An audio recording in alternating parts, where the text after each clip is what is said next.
बिस्मिल्लाहिर्रहमानिर्रहीम। अस्सलाम वालेकुम दोस्तों आज की वीडियो बहुत ही अच्छी होने वाली है। वीडियो को कंप्लीट देखना। हमारा आज का मौजू है दीदार इलाही। वीडियो अच्छी लगे तो भाई वीडियो को लाइक और चैनल को सब्सक्राइब जरूर करें। तो आइए आज की वीडियो शुरू करते हैं। बिस्मिल्लाहिर्रहमानिर्रहीम। दीदार इलाही का ये नुस्खा भी अजीब है। एक मरतबा हाजी इमदादुल्लाह महाजर मक्की रहमतुल्लाह अलैहि इस्लाम के पास एक आदमी आया।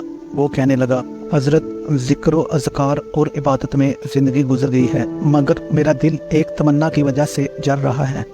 जी चाहा कि आज आपके सामने वो तमन्ना ज़ाहिर कर दूं। आपने पूछा, कौन सी तमन्ना है?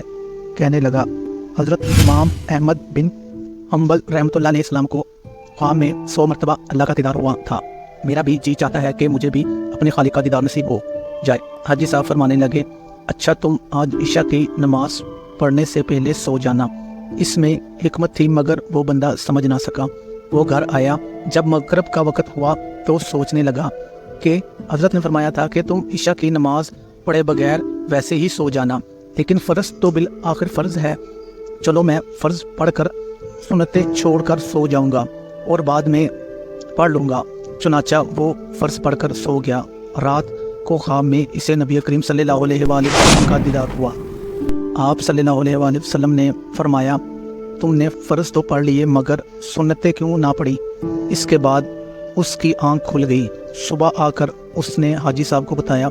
हाजी साहब ने फरमाया, ओ अल्लाह के बंदे, तूने इतने साल नमाज़ें पढ़ते हुए गुजार दिए, भला अल्लाह ताला तेरी नमाज क़ज़ा होने देता? कभी ऐसा ना होता, बल्कि वो तेरे अमलों की खुद हिफाजत फरमाती। अगर तू मगरिब के बाद सो जाता तो ख्वाब में अल्लाह ताला का दीदार भी होता, वो तुझे जगा भी देते और तुझे ईशा की तौफीक भी अता फरमा देते, मगर तू राज को ना समझ सका।